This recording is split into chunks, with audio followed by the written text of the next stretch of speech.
Agricultural Research Institution.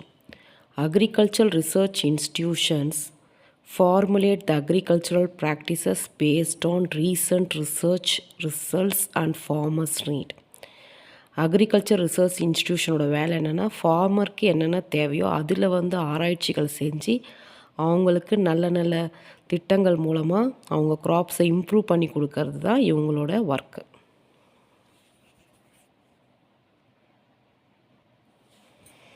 Indian Agricultural Research Institute IARI. Indian Agricultural Research Institute is a national institute for agricultural research, education and extension. IARI is commonly known as PUSA Institute.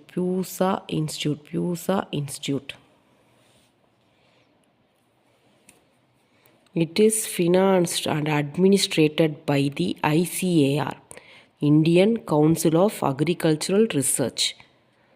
இவங்களுக்கு ஃபினான்ஷியலாக support பண்ணுறது யாருன்னு பார்த்தா ICAR.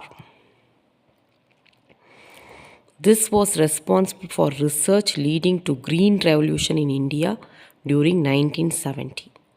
இவங்க தான் பசுமை புரட்சிக்கு, இந்த IARI தான் இந்தியாவில் பசுமை புரட்சிக்கு காரணமாக இருந்தாங்க. பசுமை புரட்சினா ரொம்ப அதிகமான க்ராப் ப்ரொடக்ஷன் செஞ்சு இந்தியா பாப்புலேஷன் நீட்ஸை என்ன செய்கிறது, ஃபுல்ஃபில் பண்ணுறது தான் பசுமை புரட்சி. இது மூலமாக நேஷனோடைய ஃபுட் நீட்ஸை அவங்க சாட்டிஸ்ஃபை பண்ணாங்க, மீட் அவுட் பண்ணாங்க. High yielding varieties of major crops எல்லாம் டெவலப் பண்ணுறது யாருன்னா IARI. நல்ல விளைச்சல் தரக்கூடிய ரகங்கள், பேடியாக இருக்கட்டும், வீட்டாக இருக்கட்டும், மெய்ஸாக இருக்கட்டும், எது வேணால் இருக்கட்டும், அதில் நல்ல ஈல்டை தரக்கூடிய, நல்ல விளைச்சலை தரக்கூடிய க்ராப்ஸை கல்டிவேட் பண்ணுறதுக்கு டெவலப் பண்ணவங்க யாருன்னா இந்த IARI. இவங்களுக்கு ஃபினான்ஷியல் சப்போர்ட் கொடுக்கறது ICAR, Indian council of agricultural research. Next பார்க்க போகிறது ICAR, Indian council of agricultural research.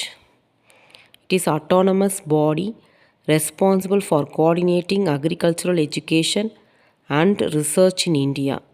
The Union Minister of Agriculture serves as its president. Its function under the Department of Agricultural Research and Education, Ministry of Agriculture. It is the largest network of agricultural research and education institute in the world. இது ஒரு இண்டிபெண்ட்டான பாடி. இது agricultural பற்றின education, அப்புறமா அதை பற்றின சம்மந்தமான படிப்பு, research, இது எல்லாமே செய்கிறது இது தான். இது யாரோட கண்ட்ரோலில் இருக்குன்னா யூனியன் மினிஸ்டர் ஆஃப் அக்ரிகல்ச்சர், அவர் தான் இதோட பிரசிடெண்ட்டு. இது என்ன டிபார்ட்மெண்ட் கீழே வேலை செய்யுதுன்னா agriculture research and education, ministry of agriculture. இதுதான் உலகத்திலே பெரிய நெட்வொர்க்கு. இதில் தான் எல்லா விதமான ஆராய்ச்சிகளும் செய்கிறாங்க.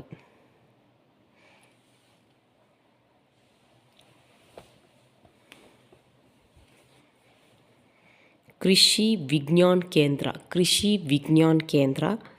कृषि विज्ञान केंद्र is a farm science center. These centers serve as the ultimate link between ICAR, Indian Council of Agricultural Research and farmers. Krishi Vigyan Kendra என்றது தான் இது ஒரு சென்டர், ஃபார்ம் சயின்ஸ் சென்டர். இது ஃபார்மிங்கான சென்டரு.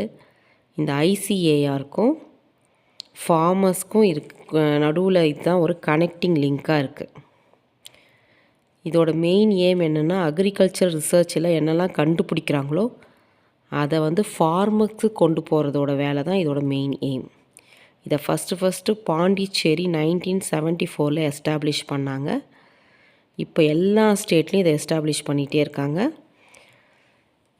இதுக்கான அதோட ப்ராஜெக்ட்ஸ் இதோட நிறைய ப்ராஜெக்ட்ஸை இதை அண்டர்டேக் பண்ணிவிட்டு ஃபார்மருக்கு ஈஸியான மெத்தடில் நல்ல க்ராப் இம்ப்ரூவ்மெண்ட் பண்ணி கொடுக்கறதுக்கு இது ரொம்ப ரொம்ப ரெஸ்பான்சிபிளாக இருக்குது.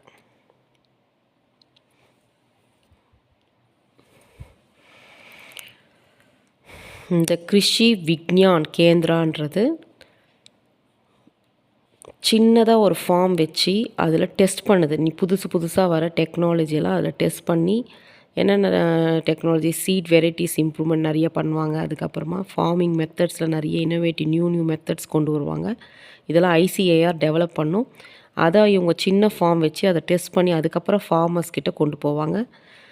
இந்த நியூ டெக்னாலஜி டெஸ்ட் பண்ணதுக்கப்புறமா அதுக்கு ஃபார்மர்ஸ்க்கு அதை பற்றின அவேர்னஸ் கொடுத்து அதை வந்து ப்ராக்டிக்கலாக செஞ்சு பார்ப்பாங்க.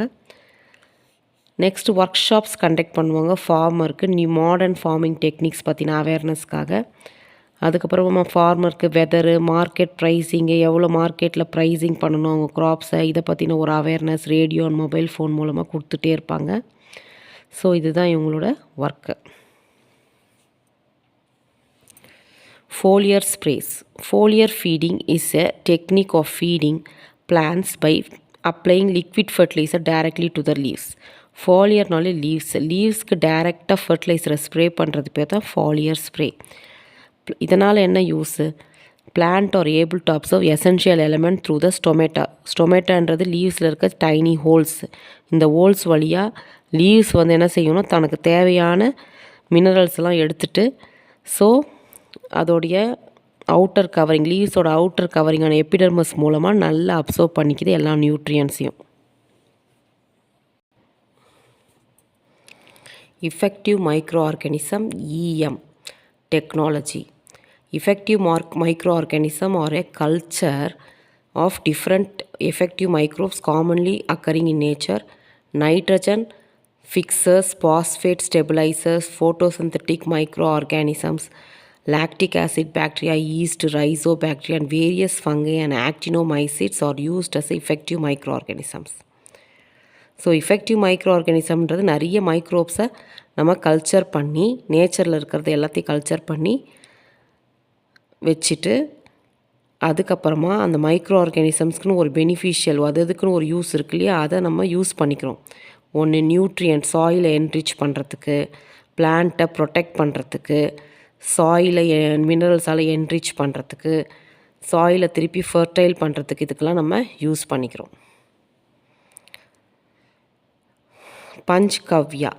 Panchgavya is a promoter with a combination of 5 products obtained from the cow, which include cow dung, cow urine, milk, curd, ghee. 5 பொருள் என்ன? cow dung, cow urine, milk, curd, ghee. இந்த 5 பொருளும் சேர்ந்த கலவை பேர் தான் பஞ்ச்கவ்யா. இதை எடுத்துட்டு நம்ம என்ன இது மூலமாக பிளான்ட் க்ரோத்தை அதிகரிக்கலாம், பிளான்ட்டோட நோய் எதிர்ப்பு சக்தியை அதிகரிக்கலாம்.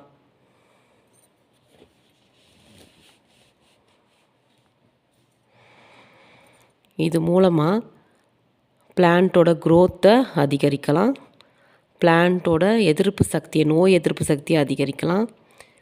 தேவையில்லாத பூச்சிகள் வந்து அதுக்கு ரெசிஸ்டன்ட்னால் அதுக்கான எதிர்ப்பு சக்தியை கொடுக்குது. அந்த பெஸ்ட்டை வந்து அழிக்கிற சக்தி அந்த பிளான்ட்டுக்கு கிடைக்குது. எந்த ஒரு பூச்சிகளும் அதை தாக்காமல் பார்த்துக்குது. ஓவரால் ஈல்டு வந்து அதிகரிக்குது. ஓவரால் அதோடைய ஈல்டு வந்து அதிகரிக்குது. இதை ஃபார்மர்ஸே ப்ரிப்பேர் பண்ணி அவங்களோட ஃபீல்டில் அதை அப்ளை பண்ணிக்கலாம்.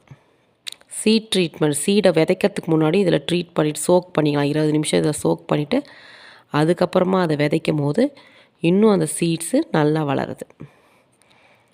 நெக்ஸ்ட்டு வர்மி வாஷ்ன்றது ஒரு liquid that is collected after passage of water through a column of worm action. It is a collection of excretory product and mucus secretion of earthworm along with micronutrient from the soil organic molecule. Vermi wash is used as a foliar spray for crops. Vermi washன்றது ஒரு liquid. அதை என்ன செய்கிறோன்னா, தண்ணியை வார்மோட action, warm என்ன செய்யும், மண்ணை சாப்பிட்டு மண்ணை எக்ஸ்க்ரீட் பண்ணும். ஸோ அந்த எக்ஸ்க்ரீட்டை லிக்விட் ஃபார்மில் வச்சுட்டு அதை பிளான்ட்டுக்கு கொடுக்கறது. எஸ்பெஷலி லீவ்ஸில் ஸ்ப்ரே பண்ணுறது பேர் என்ன பார்த்தோம், ஃபோலியர் ஸ்ப்ரே. அந்த மாதிரி இதையும் ஸ்ப்ரே பண்ணால் பிளான்ட்டோட க்ரோத்து நல்லாயிருக்கும். Next bio control method. Bio control or biological control வந்து controlling the pest, insects, mites, weeds, plant disease வராமல் பாதுகாக்கிறது தான் பயோ கண்ட்ரோல், பயாலஜிக்கல் கண்ட்ரோல். இதில் கெமிக்கலான பெஸ்டிசைட்ஸோ இன்செக்டிசைட்ஸோ நம்ம ஸ்ப்ரே பண்ண போகிறதில்ல. பயோனாலும் எல்லாமே ஆர்கானிக் தான், லிவிங் ஆர்கானிசம் தான் நம்ம யூஸ் பண்ண போகிறோம். இதில் bio predators, bio pesticides, bio repellents, bio ஃபர்டிலைசர்ஸை தான் நம்ம யூஸ் பண்ண போகிறோம். எதுவுமே நம்ம கெமிக்கல் கிடையாது, எல்லாமே ஆர்கானிக் ப்ராடக்ட்ஸை யூஸ் பண்ணுறது பேர் தான் இந்த பயோ கண்ட்ரோல் மெத்தட்.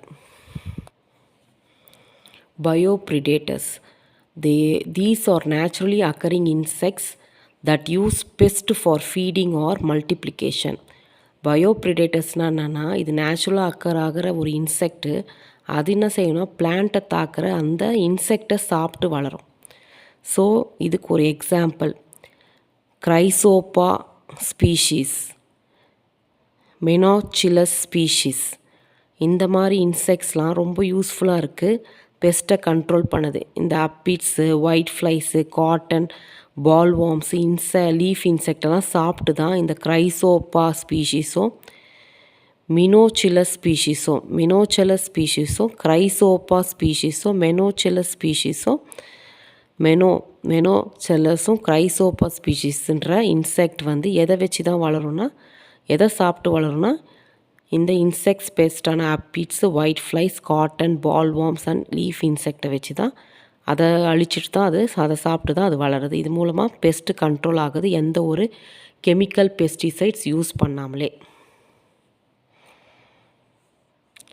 பிளாக், இது பாருங்கள், இந்த இன்செக்ட் பாருங்கள், பிளாக் நீல் கேப்சிட், இது ஒரு இன்செக்ட். ஃபவுண்ட் ஆன் ஃப்ரூட் ட்ரீஸில் இது இருக்கும். It eats more then 1000 fruit tree red spider mites per year. பாருங்கள், இங்கே ரெட் ஸ்பைடர் இருக்கா, ஆயிரக்கணக்கான இதை சாப்பிட்டு வளர்கிறது மூலமாக இந்த பெஸ்ட்டு வந்து இந்த பிளான்ட்டை தாக்கிறதுலேருந்து கண்ட்ரோல் ஆகுது, இதோட பாப்புலேஷன் கண்ட்ரோல் ஆகுது. அதுக்கு இந்த பிளாக் நீல் கேப்சிட் அப்படின்ற பயோ ப்ரிடேட்டர் தான் உதவி செய்யுது.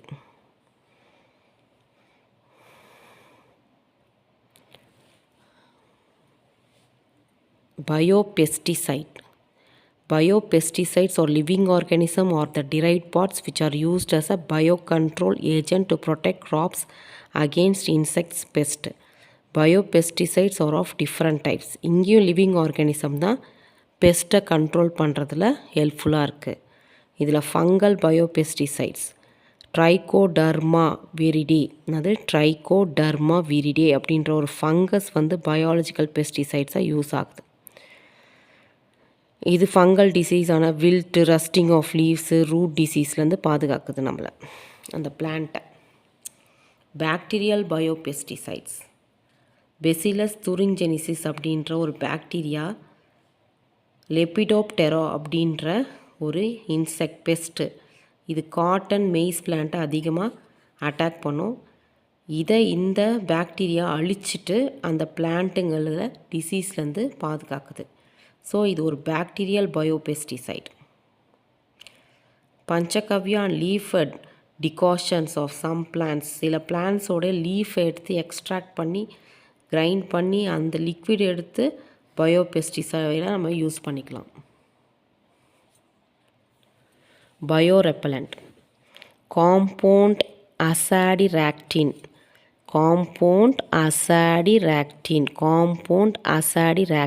இது எதுலேருந்து எடுக்கிறாங்க, சீட்ஸ் ஆஃப் நீம். இது ஒரு குட் இன்செக்ட் ரெப்பலண்ட். இன்செக்ட்ஸை தடுக்கிறதுக்கு இந்த நீம் லீவ்ஸ், சீட்ஸ், விதைகள்லேருந்து எடுக்கிற அந்த அசாடிராக்டின் அந்த காம்பவுண்ட் ரொம்ப ரொம்ப யூஸ்ஃபுல்லாக இருக்குது. இது ஒரு பயோ இன்செக்டை கண்ட்ரோல் பண்ணுற, சாகடிக்கிற ஒரு ரெப்பலண்ட்டாக இருக்குது.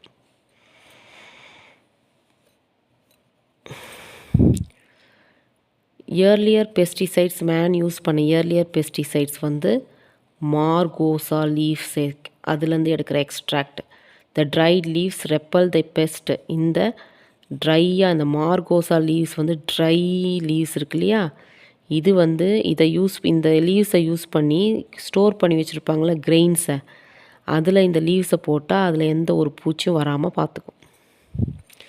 நெக்ஸ்ட்டு பயோ ஃபர்டிலைசர்ன்றது organism which can bring about soil nutrient enrichment. Nitrogen fixing micro organisms பற்றி நம்ம ஆல்ரெடி பார்த்தோம்.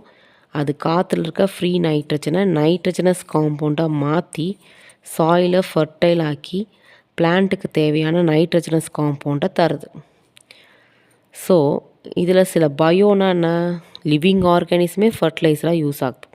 Cyanobacteria that is blue green algae சில ஃபங்கை இல்லை ஃப்ரீ லிவிங் சயனோபாக்டீரியம் என்ன செய்யுதுன்னா நைட்ரஜன் ஃபிக்சேஷனுக்கு ஹெல்ப் பண்ணுது. நைட்ரஜன் ஃபிக்சேஷனாக என்ன, ஃப்ரீ நைட்ரஜனஸ் காம்பவுண்டாக மாற்றுது. காற்றுல இருக்கிறது தான் ஃப்ரீ நைட்ரஜன், அதை நைட்ரஜனஸாக காம்பவுண்டாக மாற்றுறது பேர் தான் நைட்ரஜன் ஃபிக்சேஷன். அலாங் வித் ஃபோட்டோசிந்தசிஸோடு இது செஞ்சு கொடுக்குது. எக்ஸாம்பிள் அனபினா நான்ஸ்டாக்ஸ். இந்த அனபினா நான்ஸ்டாக்லாம் ஒரு ஃப்ரீயாக வாழ்கிற ஒரு பாக்டீரியா, ப்ளூ க்ரீன் பாக்டீரியா, அதான் சயனோன்னு சொல்கிறேன்னா ப்ளூ க்ரீன் பாக்டீரியா. இது என்ன பண்ணுதுன்னா நைட்ரஜனை ஃபிக்ஸ் பண்ணி கொடுக்குது. என்னது நைட்ரஜன் ஃபிக்சேஷன்னா, ஃப்ரீயாக காற்றுல இருக்க நைட்ரஜனஸ் காம்பவுண்டாக மாற்றி கொடுக்கறது பேர் தான் நைட்ரஜன் ஃபிக்சேஷன். திருப்பி சொல்கிறேன், ஃப்ரீயாக உயிரோடு வாழ்கிற இந்த சயனோபாக்டீரியம் ப்ளூ க்ரீன் ஆல்கேன்னு சொல்வோம். இது பாக்டீரியான்னு சொல்லுவோம், ப்ளூ க்ரீன் ஆல்கேன்னு சொல்லுவோம். இது என்ன பண்ணுதுன்னா நைட்ரஜனை, காற்றுல இருக்க நைட்ரஜனஸ் காம்பவுண்டாக மாற்றுறது பேர் தான் நைட்ரஜன் ஃபிக்சேஷன். அந்த மாதிரி மாற்றி கொடுத்து சாயிலை என்ரிச் பண்ணுது. எக்ஸாம்பிள் அனபினாவும் நான்ஸ்டாக்கும். சிம்பயாட்டிக் பாக்டீரியா, இது என்ன பாக்டீரியானா, இது என்ன ஆகும், ஆல்ரெடி நம்ம பார்த்தோம். இந்த மாதிரி கிரவுண்ட்நட்டோட ரூட்டில் ஒரு பாக்டீரியா வளரும் சொன்ன ரைசோபியம் பாக்டீரியா. ஸோ இந்த பாக்டீரியாவுக்கு என்ன பெனிஃபிட் இந்த பிளான்ட்டாலனா, இதுக்கு ஷெல்டர் கிடைக்கிது, இதுக்கு இருக்கிறதுக்கு தங்கறதுக்கு ஒரு இடம் கிடைக்கிது. இந்த பிளான்ட்டுக்கு என்ன பெனிஃபிட்னு பார்த்தா, இந்த பிளான்ட்டுக்கு தேவையான நியூட்ரியண்ட்டை இது கொடுத்துருது. ஸோ ரெண்டு பேருமே இதால் பெனிஃபிட் ஆகிறதுனால இந்த ரிலேஷன்ஷிப் பேர் தான் சிம்பயாட்டிக் ரிலேஷன்ஷிப். இந்த ரிலேஷன்ஷிப் பேர் என்னென்னா சிம்பயாட்டிக்னா both the partners are benefited. ரெண்டு பேரும் அசோசியேஷனில் இருக்கிறாங்க, ரெண்டு பேருமே பெனிஃபிட் ஆகிடுறாங்க, அது பேர் தான் சிம்பயாட்டிக். இதுதான் ரைசோபியம் பாக்டீரியா, நான் ஆல்ரெடி சொன்ன எக்ஸாம்பிள். இது சாயில் இருக்க நைட்ரஜன் கண்டென்ட்டை அதிகரிக்குது, ஃபர்டிலைசராக யூஸ் ஆகுது.